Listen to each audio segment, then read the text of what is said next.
السلام عليكم الاخوات والاخوان، لاباس عليكم؟ بخير صحه لاباس؟ كنتمنى تكونوا بخير وعلى خير ان شاء الله. اليوم ان شاء الله غنقترح عليكم واحد البيتزا صغار في المول العاجب صغيورين، كيجيو زوينين بزاف.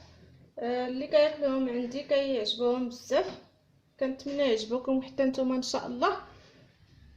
غنبداو على بركه الله. المقادير والطريقه في نفس الوقت. غادي نبداو. عندي هنا 2 بيضات،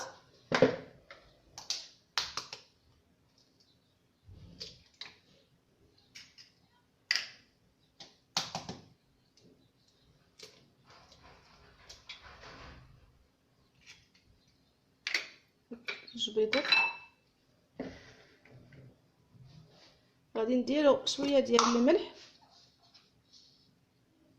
المهم الملح على حسب الذوق، شويه ديال الملح هكا.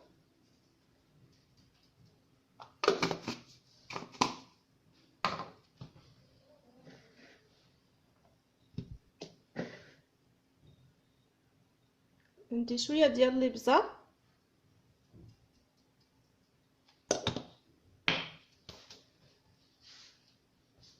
غادي نخلطوا هذا البيض مع الملح والابزار شويه هكا بالفوي، غير بالفوي هكا ديال اليد.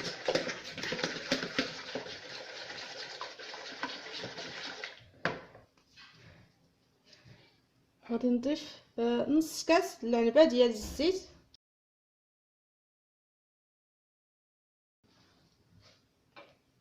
عندي كاس العنبه ديال الحليب يكون دافي، كندفيوه فوق البوطه شويه.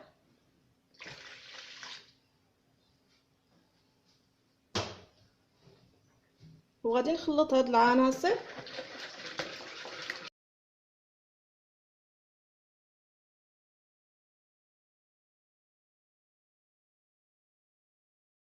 صافا البنات. انا خلطت العناصر مزيان. دابا غادي نضيف واحد الياغورت طبيعي هكا مسوس،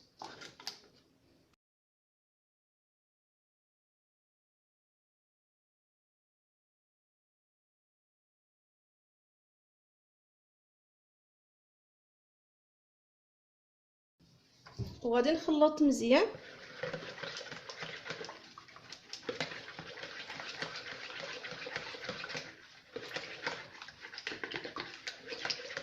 كنتمنى يكون واضح لكم حيت مع الشعاع ديال الشمس.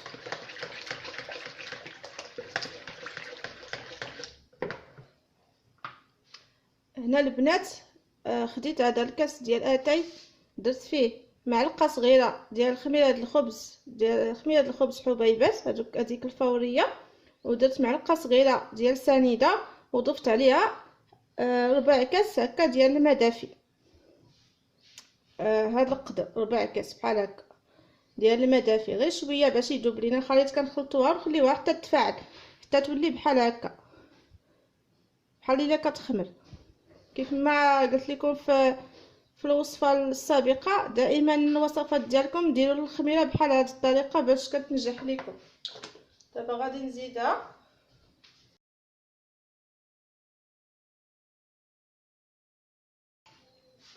وغادي نخلط العناصر.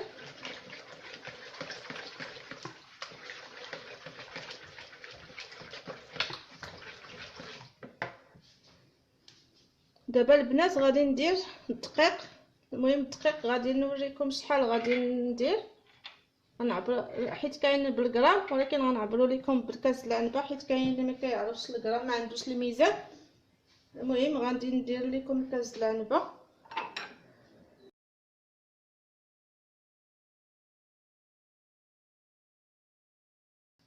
الكاس الاول ديال الدقيق،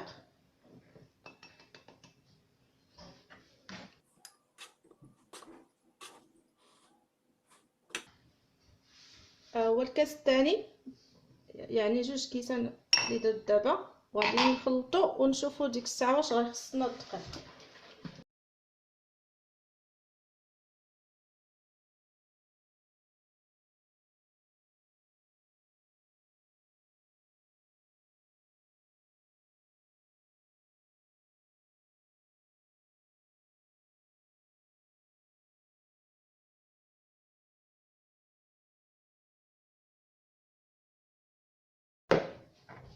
دابا شفتوا الخليط كيف كيجي، عرفت علاش ثبت هاد الشيء.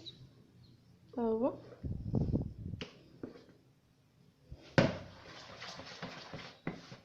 غادي نزيد باقي ربع كاس، غير شويه تقريبا واحد المعلقه ونص ديال الدقيق.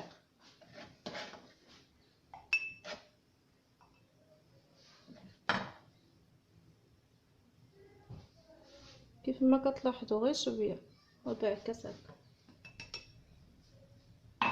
وغادي نزيد واحد الخماد الحلوه ولا معلقه صغيره عامره ديال الخميره الحلوه. الا استعملتو الساشي ديروا ديال 8 غرام. وعندي هنا شويه ديال الزعتر، غادي نفكوه بين يدي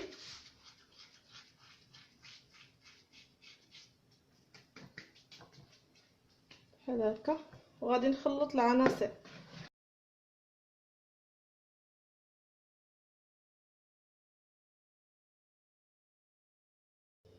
ها هي البنات كتجي بحال هكا، يعني في الدقيق درت لكم 2 كيسان وربع ديال الدقيق. صافي البنات، دابا غادي ناخدها، غادي نغطيها هكا بالسلوفان وندير عليها واحد زويف هكا ديال الكوزينه، وغادي نخليها واحد 20 دقيقه تخمر ليا شويه، 20 دقيقه صافي. وديك الساعه نتلاقى معكم ان شاء الله باش نصبوها في المولات ديالهم. انا رجعت معكم الاخوات، انا درت المولات العجيب هكا كيف ما كتلاحظوا. هادو الصغار دهنتهم بالزبده ورشيتهم بالدقيق، هما كيف ما كتلاحظوا المول العجيب. المهم راه كلشي كيعرفوا. غناخدو دابا العجينه بعد ما ارتاحت واحد 20 دقيقه كيف قلت لكم قبيله. غادي ناخدها وغنعمر بها هاد المولات ديالي. والفران راه سخنتو على 180 درجه، والعافيه تكون غير من التحت. راه سخون، تكون العافيه غير من التحت حتى يطيبوا. ديك الساعه كنشعلوا عليهم من الفوق باش يذهب اللون ديالهم صافي وكنخرجوه.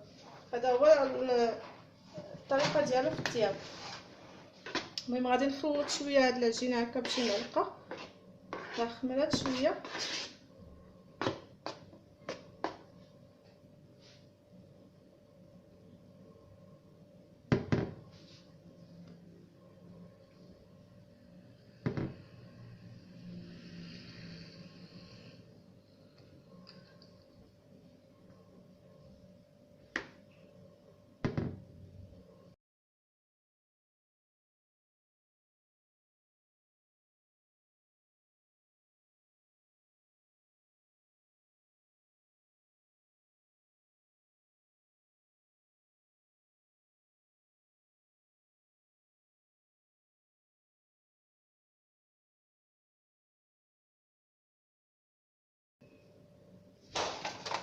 هما البنات هما راه ساليتهم كيف ما كتلاحظوا معايا. ما نعمروهمش حتى للفوق بزاف، المهم 2 معالق كبار، ما عامرينش بزاف تقريبا باش ما يفيدوش لينا. المهم دابا غادي ندخلهم للفران يطيبوا من التحت حتى يتنفخوا ويطيح بحال الشكل ديال الكيك بحال هكا.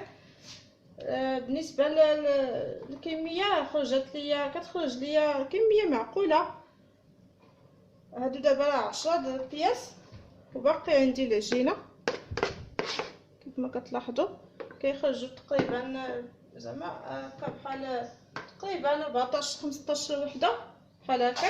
دابا غادي ندخلهم للفران حتى يطيبوا، نكملهم كاملين ونكمل العجينه اللي بقات عندي هنا، وديك الساعه نتلاقى معكم باش نعمرهم ان شاء الله. انا رجعت معكم البنات، انا خديت غير هكا 6 الحبات ديال الميني بيتزا اللي قلت لكم هما كيف كيجيو خفاف وزوينين. المهم غنعمر معكم غير هاد الكميه. غادي ناخذ لاصوص طوماط العاديه اللي كنديروا للبيتزا، كل واحد كيفاش كيدير ليها. المهم انا درت غير مطيشه محكوكه ودرت ليها شويه ديال التحميره، شويه ديال الخرقوم وشويه ديال الزعتر، غير شويه حكيتو بين يديا، والملحه والبزار، ودرت فيها نص معلقه صغيره ديال سنيده باش كتنقص الحموضه.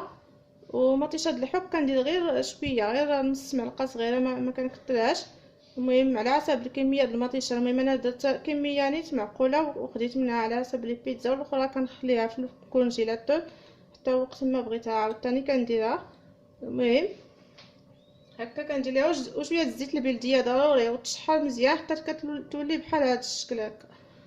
المهم غنبدا غندير نصوص هكا.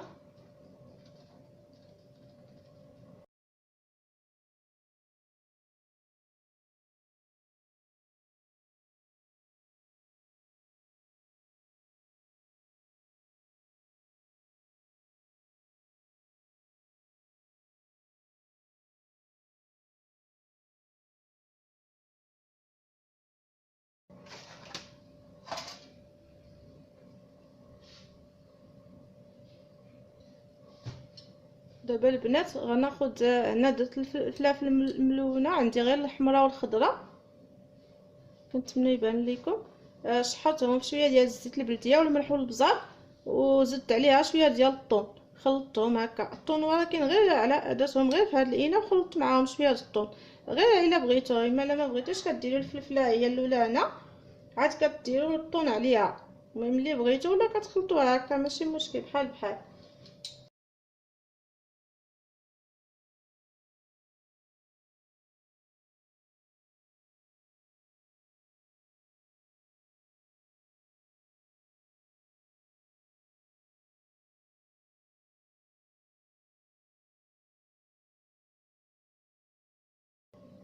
هانتوما البنات بعد ما درت ليهم الحشوه، يمكن لكم ديروا حتى البصله مشحره، ويمكن لكم ديروا الدجاج مشحر عوض هكا الثوم، ولا هذاك بحال القمرون بحال الحوت. المهم اللي بغيتو.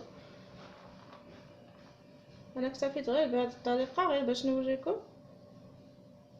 يمكن ندير دابا الفرماج محكوك، عندي الموتزاريلا والفرماج الاحمر مخلطين.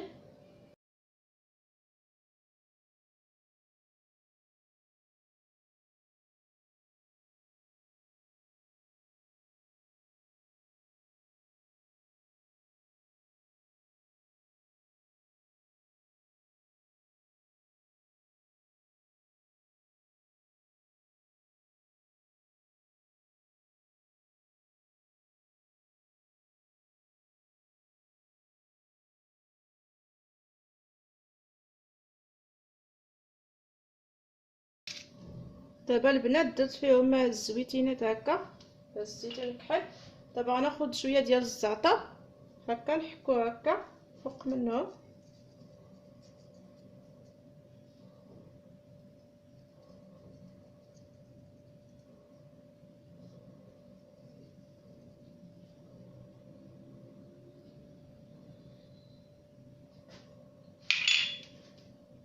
صافي يا البنات، دابا غندخلهم الفران يكون سخون.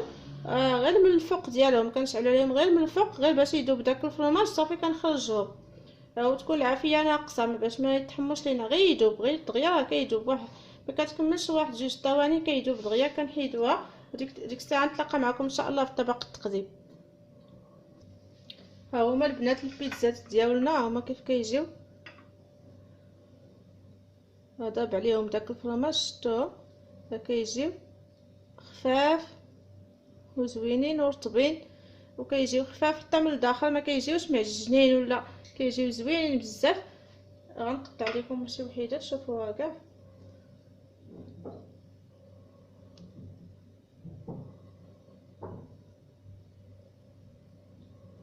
كيجيو خفاف بزاف وزوينين وفي المتناول ديال الجميع. انا عمرت لكم غير 6 الحبات هكا.